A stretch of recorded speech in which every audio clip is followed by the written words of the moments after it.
Hey man, Hebron Ben Bilal coming back at you, man. Another edition of this Boomer's Logic.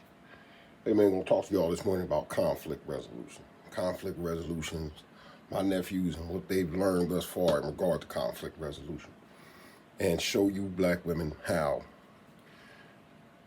you can never teach your sons conflict resolution because you really don't completely comprehend it. But before we get into this, man, you know, go over to the channels, Boomer's Logic by Hebron Ben Bilal. Subscribe, hit the bell for notifications, blah, blah, blah, blah. Y'all know what we're doing. So, since my nephews have been down here, they've had, I'm going to say three. The latest situation was the other day. They've had three run-ins with some neighborhood boys. Yeah, three since they've been here. So, the last one was, what was it, yesterday? And I'm going to give you a brief overview about the first one, then I'm going to go into a narrative about my mom and how she hamstrung me in regard to conflict resolutions, and I had to learn conflict resolutions through the street and through the penal system. So the first situation that occurred was with my nephew Logan. When they first got here, like I said, their first week, I pretty much just sat here. Like the first 3 days, I didn't go out, didn't do anything. Just sat here chilling, watching them, observing them, teaching them, hey, look, this is how this house is ran, this is what you're going to do, this is what you ain't going to do. Giving them rules, regulations, setting boundaries, all those type of things. Anyway, so I watched them out the window while they was playing. This was their, I want to say it's about their second day. It was their first week. I think it was about their second day. They're out there, all the young neighborhood boys gravitating towards them because they're athletic. They love playing sports, so they love being around them. Football, basketball, they just love it all. So they become neighborhood magnets. These kids are just running back and forth, knocking on the door. Can they come out? Can they come out? So, which is a good thing. So, like I said, I was watching out the window, and it's a boy up the street. He's really much bigger than them. I think he's 14. He's much bigger than all these other kids, and he's a bully.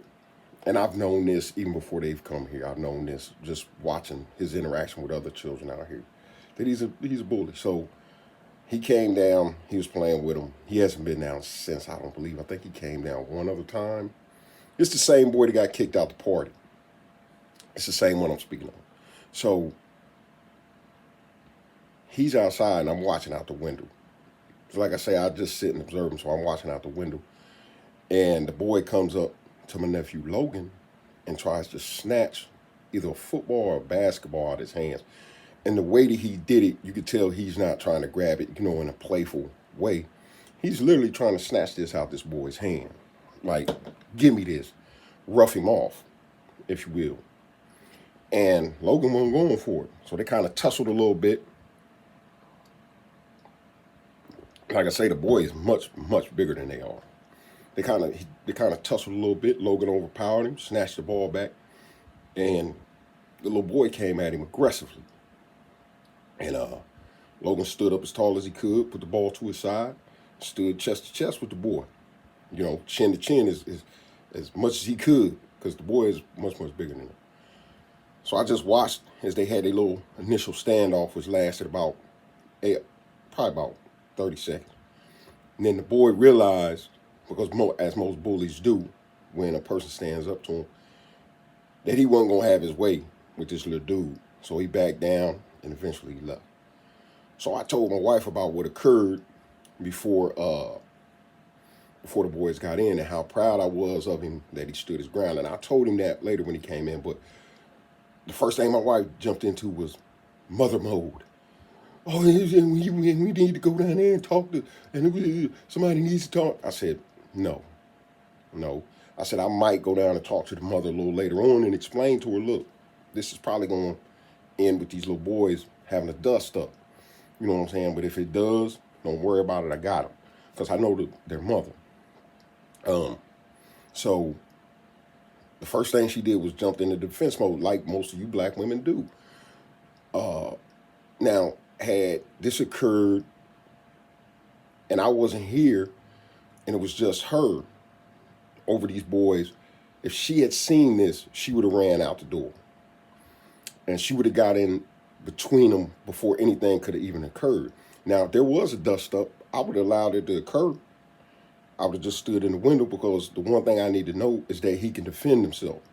I'm not going to run to your aid. I'm not going to sit and defend you every time you get into a dust up. I'm not going to be running to your aid. I want to know what happened.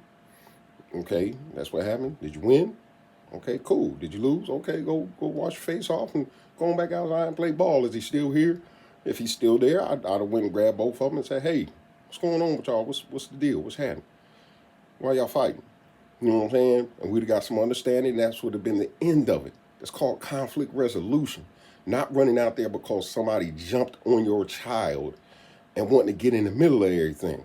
That's not your place. Your child, and this is why I keep telling black women, you can't see. Black women think because they raise the one part that you cannot instill in him is conflict resolution. And you got to understand, conflict resolution transcends just him getting into a brouhaha as a teenager on a basketball court, or knowing when to walk away from a situation. It transcends that. Conflict resolution follows him in the workplace. He has to know how to deal, because now everything is mental health and, oh, I'm stressed out, I'm so stressed. Nah, it's called conflict resolution, knowing how to dig in deep when you don't feel like you got it, figuring it out. That's conflict resolution. When you got a absurdly disgusting boss who, is a tyrant, conflict resolution teaches you, hey man, you just can't run head first at everything, and at the same time, you can't duck away and shy away from everything. There's a time and a place for everything. But what you women are instilling in them, and I'm gonna get to the other two situations and two other situations. Excuse me. I'm sorry. Two other situations that I went through when I was young, how my mother hamstrung me dealing with conflict resolution. But this is what you black women are doing, because every time your son has an issue or a problem, you want to be right in the middle of it instead of standing back, seeing if he can take care of himself, seeing if he can defend himself, teaching him and educating him, going and talking to both parties and things of that nature.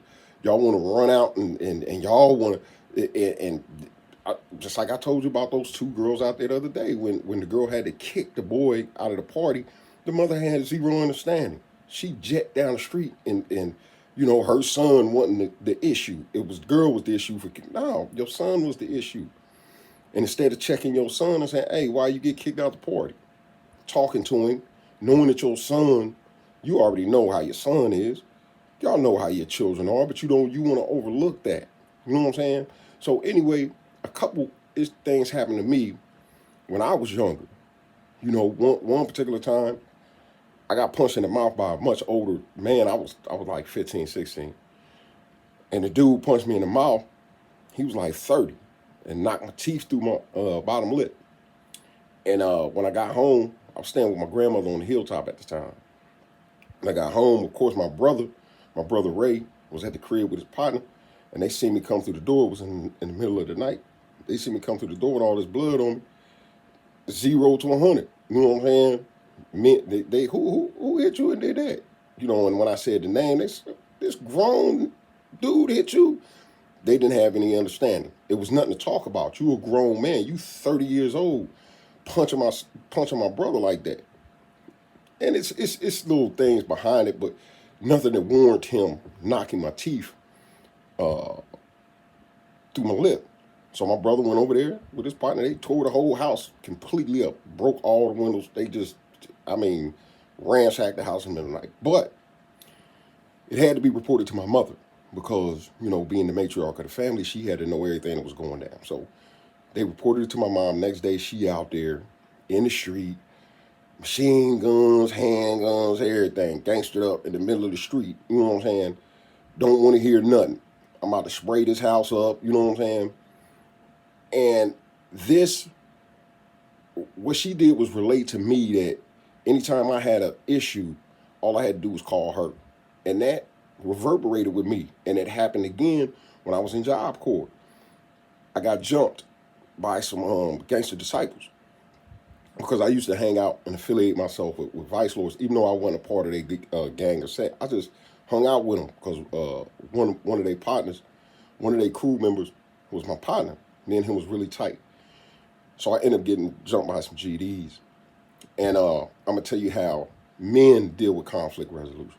So that night, my mother was informed because people had to come and get them off of me. They jumped me, and my mom came down, same way, gangstered up, wasn't asking no questions.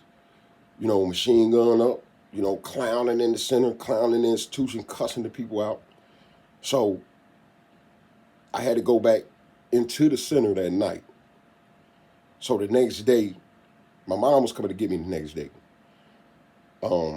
She told me to have my stuff packed up and be ready to go the next day so they could process me out. So what she shouldn't have ever did, she should have made me stay there. But anyway, it was a bad message to send. But anyway, the next morning before I had the opportunity to leave, the Vice Lords came to me and they took me in one of the rooms and all of them was in there. So the GDs had clicked up and the hallways was empty. I noticed that first thing in the morning, generally people kind of milling about. And the Vice Lords took me in the room and they said, hey, look, you with us, whether you're a part of, the organization or not. So what these dudes did to you last night, we already talked to them, you know what I'm saying? We ain't standing for that. That ain't cool. That ain't how we supposed to represent ourselves. If they wanted to fight you, they should have shot the fair one. So you're going to shoot the fair one with one of them. We already selected the one who was the ringleader. That's who you're going to fight. Heads up. So they took me to the playground. We left the institution, went to a school playground. It was cold, I remember too. It was in December or January. So anyway, took me over there. I shot the one with the one who was the ringleader. Me and him shot the heads up. You know what I'm saying? Pretty much when they thought the fight was over, ain't nobody on top of each other. We just banged hands. We wasn't wrestling. We banged hands. And the two OGs of the crew came in, broke it up. Said, man, y'all shake hands. This is over with. We ain't speaking about this again. And they reprimanded their partners and said, man, we don't roll like that. They did it in front of me. Made both of them apologize to me. And that's conflict resolution. That's conflict resolution. You just don't go jumping to somebody's aid when they're wrong. You just running in the mix. You check your people. So that's one of the things that I learned about conflict resolution on my own. But every time my mother intervened, she came and, there was no questions asked. My mother was a gangster for real. Even though she had bread, she was a gangster. And this is how she dealt with everything. There was no questions asked. She just came in and put your hands on my baby, I'm gonna kill you.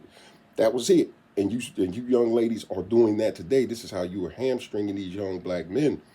They are not learning how to deal with life issues, life situations on their own as men, how to navigate these waters. They always gonna look to mama because she's the protector. So the second issue that happened with my nephews was a gang member dude. Kind of be roaming around. He's much bigger too. So he came out there and they be shooting ball on the neighbor's court. So the gang member dude came and snatched the ball from the little neighbor boy. And all of them backed up. All of them except for my nephews. My nephews was standing there like, what is all y'all backing up for? And the boy looked at him and they communicated it to me when they came in. The boy looked at them and said, man, y'all better back up. And so the boy whose basketball court it is told them that, hey man, for your own safety, guys, just be quiet and back up. This is what he told them. So they was like, dude said, man, y'all must not know who I am. They told him, no, you must not know who we are. Because they was going, hey, Lola dog. So they was going bang him. They was going to jump him. So the guy, the neighbor boy kept saying, no, guy, for your own safety, please, for your own safety. So my nephews looked at him and they just walked off and went down to their other partner's house. So when they told me the story, I said, man, okay, first and foremost, y'all did right. Don't ever fight over somebody else's stuff. Your partner not willing to fight over his own stuff, man. Y'all don't stand there and fight for his stuff. That's his stuff. He wants somebody to take it, let him take it. You don't fight for anybody else's stuff. If they don't, if he wants to stand up and fight this dude, you know what I'm saying? That's y'all partner. Y'all stand right there with him. Make sure he get the fair one. You know what I'm saying? Win, lose or draw. Y'all make sure dude ain't stumping him out or whatever. You know what I'm saying? If he shoot the fade with dude, y'all stand there with him. If he want to defend his stuff, y'all stand there with him, get your partner. But if he don't want to, that don't have nothing to do with y'all. Y'all did the right thing and left. Now, I say in any other case, if this dude pulls up on y'all, man, with that rigmarole, you know what I'm saying, and it don't have nothing to do with anybody else, he's shooting it at y'all. As long as he don't put his hands on you, he can say what he want. Words will not kill you. And you're going to learn that in life. Words are not destructive in any way, shape, or form. Dude can say what he want to say. Until he put his hands on you now. If he grab you, corner you, you know what I'm saying, you bang with him. You bang with him. He put you in a situation that you just can't walk away from. You knock his noodles loose. And this is what I told him. And they told me, they said, well, we didn't know that we had the green light to fight. We were afraid that you would, be angry with us. That you would be angry with us. I said, nah. In defense of yourself and your family, you are able to fight anti-body, anti-wear. In defense of yourself and your family. That's the only time we fight. But we fight nonetheless. But just because a dude's saying something to you, that don't mean nothing, man. That don't mean nothing. Let it roll off your back. You know what I'm saying? And just keep moving. Sometimes it's better just to walk away instead of having more issues, than you had before you came to the situation. So they understood that. And they was like, oh, man, I can't wait. He put his hands on me. They was jockeying for who was going to beat the dude up. But anyway, or fight the dude. Anyway, the third situation was one of their little partners went to the pool with them. And I guess they be on this, I don't know, texting with him or whatever. And he said something to him on the phone or text or something, told one of them, Matthias, the oldest one, that he was going to beat him up and all that type of stuff. So Matthias told me the next day that he had went too far, the dude went too far. But I told him, I said, look, because I was going to allow him to deal with the situation, how he wanted to deal with it. So I told him, I said, man, look, words don't warrant fighting. And I thought that they had grasped that concept, and I was going to allow him to make the judgment call. I said, and in this particular instance, this is your partner. Now, sometimes partners do get in little scrapes or whatever, stuff that they can't get past. And they do have little dust-ups. You know what I'm saying? You might fight your partner, man, y'all shaking hands and y'all back kicking it the next day, probably that same night. I said, so things do occur. I said, but at the end of the day, man, I'm going to let you deal with this situation, how you deal with it. But your partner just said some words, man. You can't get past the words. Okay, do what you feel like you need to do. So they ran out the house. So on his way out the house, I said, you might want to take your chain off while you're out there fighting. So they ran out the house while I watched them out the window. So why was I like, why would you do that? I said, because they need to start to learn how to resolve certain issues. I just, every time that they have an issue, I'm not going to be there. They have to learn how to start to resolve issues. So I stood at the window and just watched. So he out there pacing. They waiting for him to get off the bus. So he gonna beat him up when he get off the bus. He out there pacing, and you know what I'm saying? So I said, okay, he gonna jump on the board. And he's not getting it. So I took my dog for a walk before the boy got off the bus and grabbed all three of them and took for a walk. And I told the other two walk up front with the dog. Then I explained to Matthias, I said, listen, I thought that maybe you had grasped the concept or understood what I was telling you the other day about fighting. I told you I don't mind you fighting, only in defense of yourself and of your family. This is not a situation where you're defending yourself or your family. I told you about words. Words cannot kill you. They're not going to hurt you. This dude said something to you, said he went too far, what he said. He didn't go too far. He hasn't violated you. He hasn't touched you. He hasn't put his hands on you. So when you see this boy, His words are not going to entice you to put your hands on him. If he comes and he says something to you, you're going to have to let it roll off your back. Plus, this your partner. Y'all was just swimming together the other day. I said, this is one of them situations, man, where, trust me, and I told my wife before I left out, I said, watch. This is a situation where his partner is just simply a cell warrior, pumping some words on the text. He not cut like that. This is the same boy that allowed the boy to come on his basketball court and he begged everybody else to get off the court for your own safety. I said, he's a cell warrior. All he doing is talking strong on the text. He don't want no work. So I told my nephew, I said, if he don't put his hands on you, don't put your hands on him. Simple as that, period. I said, if it ain't in defense of yourself, and you will not try to go and provoke him to put his hands on you, you're not going to do that. So I stood at the window, of course, like I always do, and watched. I don't know if they spoke. I know that they were like kind of across from each other for a while. I don't know what they was talking about. I don't know. I never asked him. He never brought it up. But I watched him the whole time. So an older kid named Chris out there, he divided up the boys in teams, and they all started hooping. So I watched them hoop, stood outside, watched them hoop, and nothing ever transpired. And later on that night, my wife was like, you was right.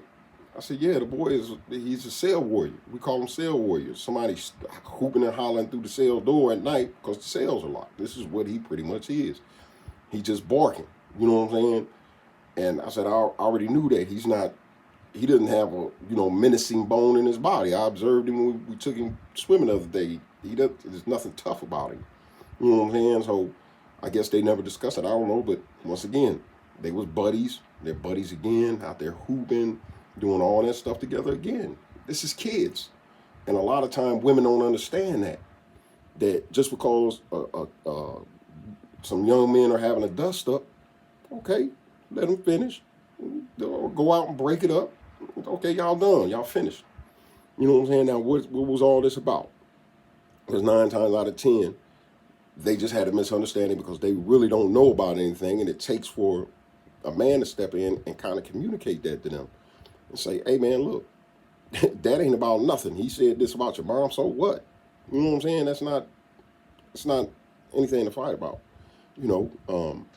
But I had to learn these things from the streets because my mom hamstrung me. I had to learn these things via my for a small part via my brothers. But for the most part, I had to learn it in the penal system. You know what I'm saying? When I was in prison, grown men pulling me to the side, educate me. Hey, look, you just can't be running around here fighting, man. You know what I'm saying? You just can't be running around here doing this. You can't. And they educated me. And they said, there's, that ain't how men conduct themselves. You know what I'm saying? Because you're going to have a whole joint on lockdown running around here doing this foolishness. So this is why I tell black women you can't appropriately entirely raise a black man. You can't, because conflict resolution, everybody run into this mental illness thing now because they don't know how to deal with tough situations. That's why conflict resolution is so important to instill in a young man when he's young. Y'all always run into their aid in every situation. Just sending them back out, and I know what you're going to say. Oh, when the bully chases them home, I make them go back out. That's not conflict resolution. That's not conflict resolution. There's more to it than that. When they chase my son home, I tell him, good. And I've heard black women say that, and that's good. That's fine. You're teaching me how to stand up for yourself, but you're not teaching him conflict resolution. You're not teaching him that every time something happens that, it has to go from 0 to 100. You're not teaching them how to adequately go into situations, being able to really critique, analyze the situation, and come up with a logical, reasonable conclusion. You're not doing that. And that's important. That's an important aspect of life that a lot of our young black men, no matter just because they're successful doesn't mean that they're men. They're just successful males, adult males. That's it. You know what I'm saying? It's just a lot of things that you women can't instill in them. And once again, going back to my wife, and then I'm gonna close this out. The first thing that she jumped to, like I said, was, oh, we need to go down there. Oh, you need to go down there. No, I don't. Why? For what? What purpose does that serve? None. They're kids. They're going to have a situation like this because of children. They don't know any better. But when it happens, you allow it to happen. You watch out the window. You know what I'm saying? As long as ain't nobody really, you know what I'm saying? And then you kind of step in. You know, after a few minutes, you step out there. Hey, man, y'all done. Now, come here. Y'all too. What's going on? And you talk to them. And you educate them about the moment. This is what's important instead of running out there. Hey, you did my kid. And now y'all all in the middle of the street fighting. That's some ghetto, goofy stuff. Anyway, man, conflict resolution, man, this morning. I'm getting ready to head out, man, on my day, man, to get this thing started. Got my Java. As always, man, Hebron Ben Bilal, Boomer's Logic, giving y'all a little wisdom, man. And for you millennial women, stop destroying these young men and get them around some males, some men. All right? Peace out.